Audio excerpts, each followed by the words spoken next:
Welcome to Asha health, আশা দিদিদের সুবিধার্থে। ইতিমধ্যে সকলেই আপনারা ভিডিওর থাম্বনেল দেখে নিয়েছেন। আজকে আমরা শিখব এফপিএলএমআইএস অ্যাপের মাধ্যমে কিভাবে ইনডেন্ট করতে হয়, কিভাবে ইস্যু করতে হয়, কিভাবে স্টক আপডেট করতে হয়, সম্পূর্ণ details step by step. FPLMIS app প্রথমে ডাউনলোড করতে হবে। সেই জন্য মোবাইলের প্লে স্টোর ওপেন করে নেবেন। প্লে স্টোরে সার্চ করবেন এফপিএলএমআইএস লিখে। আমি সার্চ করে নিচ্ছি।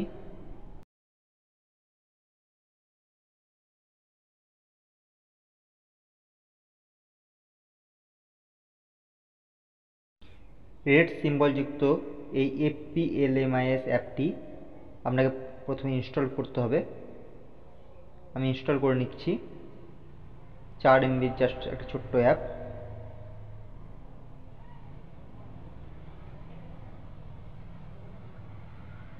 আমার ইনস্টলেশন কমপ্লিট। এরপর এটিকে ওপেন করতে হবে। এটা জাস্ট সিকিউরিটি স্ক্যান হচ্ছে। এরপর মোবাইল অ্যাপটিকে ওপেন করবেন।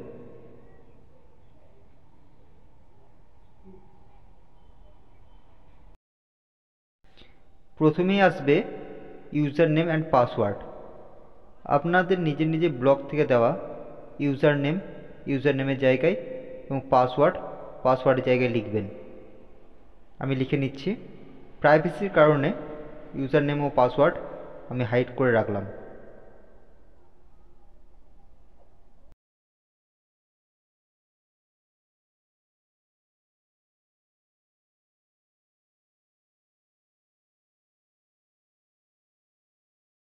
আপনারা আপনাদের পাসওয়ার্ড ভবিষ্যতের জন্য সেভ করে রাখতে চাইলে সেভ পাসওয়ার্ড এটিতে ক্লিক করে রাখবেন। এরপর লগ ইন করবেন। যেহেতু কোনো কিছু ইনডেন্ট করা হয়নি, তাই কারেন্ট স্টকে কিছু পাওয়া যাবে না। সরাসরি আমরা চলে যাব ইনডেন্ট অপশানে। ইনডেন্ট অপশানে ক্লিক করলাম। এরপর ইনডেন্ট রেজ করার জন্য রেজ ইনডেন্ট অপশানে ক্লিক করব। এরপর গো। এখানে যে যে আইটেমগুলো অ্যাভেলেবেল আছে সেগুলো আপনার শো করবে। আপনি কোন আইটেম কতটা নিতে চান সেটা আপনি লিখবেন। আমি ইন্ডিভিজুয়ালি আইটেমগুলো লিখে নিচ্ছি।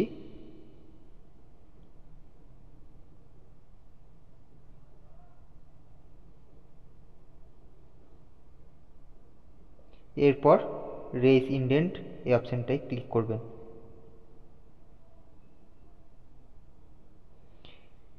ক্লিক করলে এই অ্যালার্টটি শো করবে, submitting indent request, please wait for confirmation. এরপর ওকেতে ক্লিক করবেন এবং শো করবে ইনডেন্ট রেজ সাকসেসফুলি। যেখানে ইনডেন্ট নাম্বারটি দেওয়া থাকবে, এখানে ওকেতে ক্লিক করবেন। আপনার ইনডেন্ট কমপ্লিট। এরপর ইনডেন্ট ভিউ করার জন্য পুনরায় ইনডেন্টে ক্লিক করবেন। এরপর ভিউ ইনডেন্টে ক্লিক করবেন। এখানে ইস্যু পেন্ডিং, যেসব ইনডেন্ট এখনও পেন্ডিংয়ে আছে সেগুলো সব শো করবে। আপনার যেসব আইটেমগুলি ইস্যু হয়ে গেছে সেগুলি কারেন্ট স্টকে শো করবে। কারেন্ট স্টকে ক্লিক করলাম। দেখুন এখানে আমার আইটেম শো করছে। আইটেমের ওপর ক্লিক করলে আইটেমের আদার্স ডিটেলস যেমন batch number, expiry date, manufacture date ইত্যাদি শো করবে।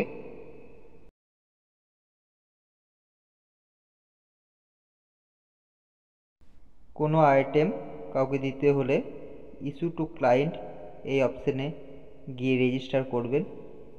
ইস্যু টু ক্লায়েন্টে ক্লিক করলাম। এখানে দেখুন প্রথমেই শো করছে ইস্যু ডেট।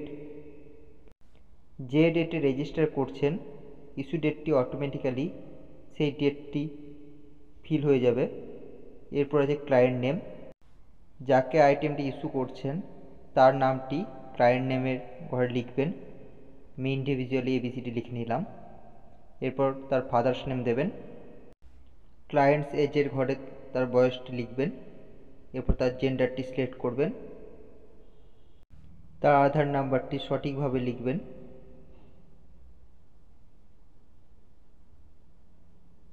আমি লিখে নিচ্ছি। এরপর তার মোবাইল নাম্বারটি দেবেন।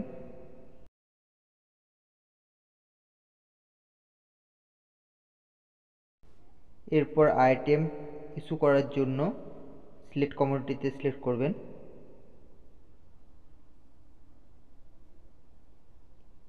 এখানে যে আইটেমগুলি আপনার কারেন্ট স্টকে আছে সেগুলি শো করবে এবং সেই আইটেমটি আপনি সিলেক্ট করবেন। এরপর সিলেক্ট ব্যাচে ক্লিক করবেন। এখানে ইস্যু কোয়ান্টিটিতে যতগুলি আইটেম ইস্যু করতে চান সেই কোয়ান্টিটিটা লিখবেন। এরপর ইস্যুতে ক্লিক করলে আপনার আইটেমটি ইস্যু হয়ে যাবে। এখন ধরুন কোনো একটি আইটেম কোনো একজনকে দেওয়া হয়েছে, কিন্তু সেটি ইস্যু টু ক্লায়েন্ট অপশানে গিয়ে রেজিস্টার করা হয়নি। এখন কি করবেন?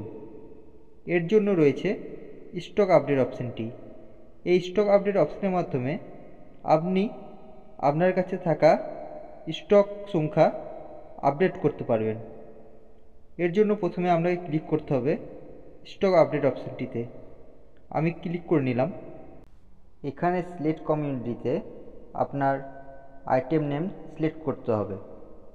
এরপর সিলেক্ট ব্যাচ নাম্বারে কোয়ান্টিটি সিলেক্ট করতে হবে। এরপর আপডেট স্টকে ক্লিক করলেই আপনার স্টক আপডেট হয়ে যাবে। Thank you.